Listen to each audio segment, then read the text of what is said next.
Anong pinagkaiba ng tortoise and tortoise? Tortoise, maliit. Hindi po. Tortoise are land dwellers. Ibig sabihin, nakatira po sila sa lupa. Dito po tayo kasi nandito yung pinakamalaki na tortoise. Si Harvey,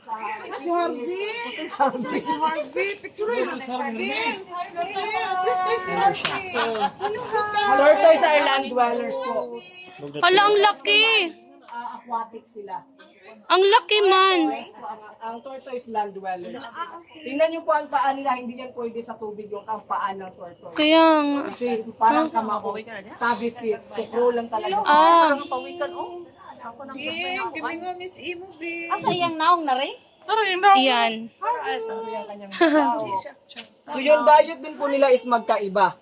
Yung tortoise po herbivore, yung turtles naman omnivores. Okay. Magkaiba Ang galing. yung dalawa. Yung tortoise known siya as pet talaga. Yan talaga yung inaalagaan ng tao. Kaya umaba ng kanilang edad up to 100 years ng tortoise. Eh ngayon sa kasalukuyan si Harvey is 50 years old. 50 years old na, gurang na gurang. And